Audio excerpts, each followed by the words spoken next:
Good morning. I'm Rev Myron. I'm a minister through Pathways of Light, and I've been a Course in Miracles student for 40 years.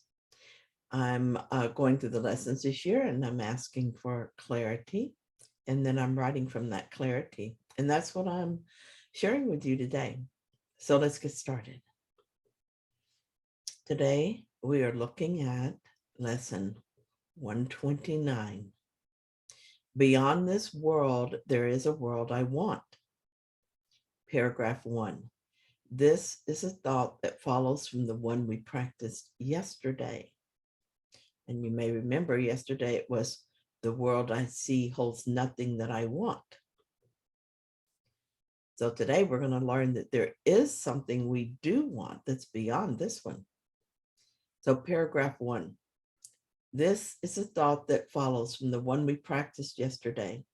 You cannot stop with the idea the world is restless, for unless you see that there's something else to hope for, you will only be depressed. Our emphasis is not on giving up the world, but on exchanging it for what is far more satisfying, filled with joy, and capable of offering you peace. Think you this world can offer that to you? No, I don't think so. Do you? Paragraph 2. It might be worth a little time to think once more about the value of this world. Perhaps you will concede there is no loss in letting go all thought of value here.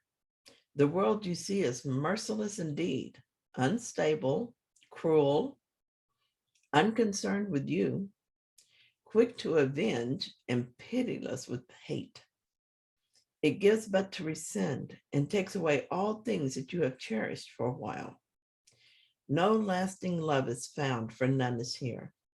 This is a world of time where all things end. If you're not certain yet that the world holds nothing you want, this lesson must be a relief. Okay, there is a world that I do want. I'm not asked to sacrifice, but instead I'm asked to release what stands in the way of my happiness. To understand this fully, it helps to remember what the world we see is to us. It was made to be the place we project our fear and guilt. And we certainly use it for that purpose. There's not a moment here that is free of fear and guilt. Even when everything is going my way and I'm having a good time, there is that inevitable, if unacknowledged, feeling of waiting for the other shoe to drop. Nothing here is stable and nothing here lasts. The good news is that all of this is happening in my mind only. My guilt thoughts have been projected outward so that it seems the guilt now exists outside my mind. But ideas do not leave their source. Since I am the master of my mind, I can change my experience of the world by changing my mind. That's the good news. Paragraph 3. Is it a loss to find a world instead where losing is impossible, where love endures forever, hate cannot exist, and vengeance has no meaning? Is it a loss to find all things you really want and know they have no ending and they will remain exactly as you want them throughout time? Yet even they will be exchanged at last for what we cannot speak of. For you go from there to where words fail entirely, into a silence where the language is unspoken and yet surely understood. Thoughts from the Holy Spirit are thoughts that reflect the love that we are, and only that. My experience thus far is that it is possible for me to see the world differently and thus be at peace even in the midst of chaos. And when I do fall into chaos, I can much more easily turn away from it as I look to Jesus instead of the ego. The more I do this, the more peaceful and happier I am as my life begins to reflect the real world Jesus describes here. But even that happy experience is not all there is to look forward to. In the end, we join with God.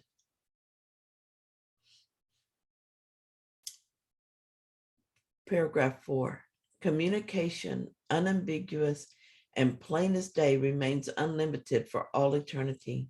And God himself speaks to his Son, and his Son speaks to him. Their language has no words, for what they say cannot be symbolized. Their knowledge is direct and wholly shared and wholly one. How far away from this are you who stay bound to this world? And yet, how near are you when you exchange it for the world you want? Paragraph 5. Now is the last step certain. Now you stand an instant's space away from timelessness. Here can you but look forward, never back, to see again the world you do not want. Here is a world that comes to take its place as you unbind your mind from little things the world sets forth to keep you prisoner. Value them not, and they will disappear. Esteem them, and they will seem real to you. Jesus is sharing with us that there are two steps out of the world we see. The first step returns us to a state of paradise in which we experience a world without fear and guilt. The last step takes us into God, in which time and all things of time disappear. Our part is to stop wanting the world we made. It's that simple. Jesus also talks about communication. Have you ever had a talk with someone only to discover they didn't understand what you were saying, or to later discover you were misquoted? This is because we're dreaming of a world in which we can be separate from each other. We dream of having separate minds, and so we don't really communicate fully. We have to use words that are inadequate to express what is in our hearts. This failure to communicate causes a lot of the chaos in our lives and leaves us feeling unheard and alone. I was talking to my daughter yesterday and later to my son. I love them both dearly and enjoy being with them regardless of what is said. But there is not the intimacy the heart desires because they cannot understand my experience and I can't understand theirs. Words are inadequate to bridge this gap. I have a good friend who's experiencing something right now. I can tell, not because she was able to share, but because I could feel the distress radiating from her. I know someone else who wants to share fully, but words just don't do it. Sometimes it's like we all speak a different language. It is similar enough that we can get by, but not the same, so that we are left with partial understanding, a sense of not being heard, of a divide that cannot be bridged. It's a lonely existence at best. There's not even full communication within my own mind. I have discovered secrets that I've kept from myself, and I know I'm not the only one. For instance, I thought that I had let go of any desire to see myself as a victim, and yet I did exactly that the other day. So clearly, I was hiding that desire from myself. Since our thoughts are projected outward as the life we seem to live, I saw the thought first as a situation in my life that seemed to prove victimhood. Fortunately, I've learned how to use this life as a way to awaken rather than as a way to cope. I looked at this idea of victimhood with the Holy Spirit rather than the ego, and I let it go to him.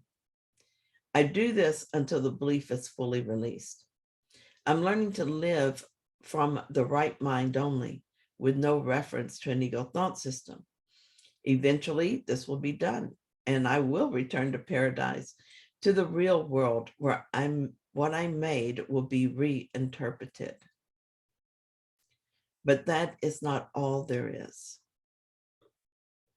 After we have enjoyed this state for a little while, God takes the last step. He takes us out of time and into him. We will be able to speak to him and he to us. and the communication will be clearly understood. No awkward language will stand in the way because we won't need it. Knowledge will be direct and wholly shared and wholly one. In this complete sharing, we will never again experience a sense of aloneness. Paragraph 6. Such is the choice. What loss can be for you in choosing not to value nothingness? This world holds nothing that you really want, but what you choose instead, you want indeed. Let it be given you today. It waits but for your choosing it to take the place of all the things you seek but do not want. 7.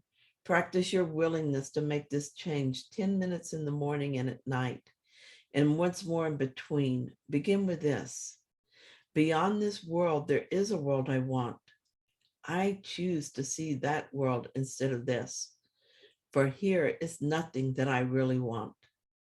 Then close your eyes upon the world you see, and in the silent darkness, watch the lights that are not of this world light one by one, until where one begins and another loses all meaning as they blend together.